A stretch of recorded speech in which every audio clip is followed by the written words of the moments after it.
وہ ہمارے ایک دانش والے ہیں، انہوں نے مضمون لکھا، کئی باتیں بڑی پسند آتی ہیں۔ وہ کہتے ہیں کہ میری اہلیہ، ان کو بھی کسی نے نا مس گائیڈ کر دیا تھا، حالانکہ اچھی خاتون ہے، کسی نے مس گائیڈ کر دیا، تو وہ بھی سماجی اور ویلفیئر اور یہ خواتین کو شوق ہوتا نا بننے کا، تو وہ بھی سماج کے اندر اچھا مقام تلاش کرنے کے موڈ میں آ گئی۔ تو کہیں ایک دن جانا تھا تو بڑی بن سنور کے میرے ساتھ وہ گاڑی میں بیٹھ گئی۔ تو میں گاڑی میں، عورتوں کو یہ بھی مسئلہ ہوتا ہے نا کہ ہماری تعریف کرو، تو کئی دفعہ بعد مردوں بیچاروں کو جھوٹ بولنا پڑتا ہے، تو زبردستی کراتی ہیں نا جی۔ تو اس میں گنجائش بھی دی ہے شریعت نے گنجائش دی ہے کہ کبھی بیوی کو راضی کرنے کے لیے خلاف واقعہ بات کرنی پڑے تو کر لینی چاہیے، تو وہ کراتی بھی ہیں۔ 3 موقع پر خلاف واقعہ بات کرنے کی اجازت ہے، واقعے کے خلاف بھی آپ بات کر سکتے ہیں۔ جنگ کے موقع پر 2 لوگوں کو صلح کرانے کے لیے اور بیوی کو راضی کرنے کے لیے کر لیں کوئی ایسی بات، بے شک اپنی طبیعت پہ جبر کر کے کر لیں، گنجائش ہے، اجازت ہے۔ تو وہ کہتے ہیں جب وہ گاڑی میں میرے ساتھ بیٹھی بن سور کے، تو وہ تقاضا کرنے لگی کہ میں نے مطلب بڑے اچھے کپڑے پہنے ہیں پر آپ نے توجہ نہیں کرائی۔ وہ سیاںا بندہ تھا، وہ چاہ رہا تھا کہ میری خاتون سمجھ جائے۔ وہ کہتے ہیں مجھے پتا تھا کہ بیچاری مس گائیڈ ہو گئی ہے، دل کی بڑی اچھی ہے، سیاਣੀ ہے، لیکن اس کو نا کچھ خواتین نے، کچھ لوگوں نے مل کے اس کو ذہن غلط کر دیا ہے کہ سماج میں نکلو، باہر جاؤ، کام کرو، فلاں کرو، اپنی مرضی سے جیو۔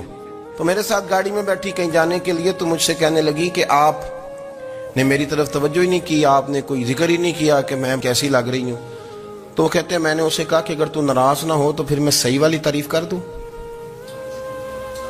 تو اس نے کہا کہ آپ کر دیں۔ تو کہتے ہیں میں نے درد سے اور خلوص سے اپنی بیوی سے کہا، خلوص کے ساتھ میں نے کہا میں تو روز گھر ہوتا ہوں، روز شام کو گھر ہوتا ہوں، اگر تو میرے لیے تیار ہوتی تو میں تیری تعریف کرتا، لیکن آج تو باہر جانے کے لیے تیار ہوئی، تو پھر ان سے تعریف کی امید رکھ جن کے لیے تو نے تیاری کی ہے۔ میرے لیے تیاری کرتی تو میں تو ہر شام تیرے پاس ہوتا ہوں۔ کہتے ہیں میرے لفظوں میں درد تھا تو وہ بھی رو پڑی، اور کہنے لگی آپ گاڑی روک دیں، مجھے باہر جا کے کسی کو راضی نہیں کرنا، میں نے اسے راضی کرنا ہے جس کو رب کریم نے میرا شوہر بنایا ہے اور میرے لیے منتخب کیا ہے، میرے ماں باپ کو۔ میں واپس لوٹتی ہوں۔ یہ ایک پہلو ہے سلگتا ہوا، اس کو سمجھا جائے۔ عورت کو ویسے بھی قابو کرنا بڑا آسان ہوتا ہے۔ اعلیٰ حضرت بریلوی رحمۃ اللہ علیہ فرماتے ہیں بیٹیاں نازک شیشیاں ہوتی ہیں، ان کو تو ذرا سی چوٹ لگے تو ٹوٹ جاتی ہیں۔ دیکھیں کتنا بڑا جملہ کا بریلی کے امام، نازک شیشیاں، ذرا کوئی آدمی گمراہ کرتا ہے، ذرا خراب کرتا ہے۔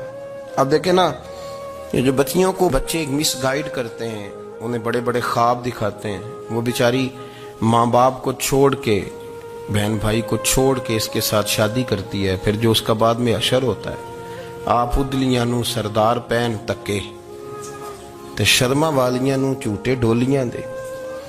پھر وہ بیچاری ماں باپ رکھتے نہیں، وہ ظلم کرتا ہے، تو کتنی بڑی تکلیف میں وہ بچی آ جاتی۔ نازک شیشی ہوتی ہے نا تو ٹوٹ جاتی۔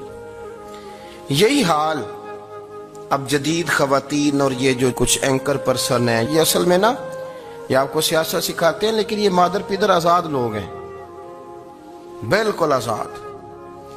یہ تو علماء شور نہ کریں، بات نہ کریں، گفتگو نہ کریں، مشائخ بات نہ کریں، اور یہ جو کچھ سنجیدہ اور دینی طبقہ ہے یہ کوئی شور نہ کرے، یہ تو روڈوں پہ ننگے ہو کے آ جائے معاذ اللہ۔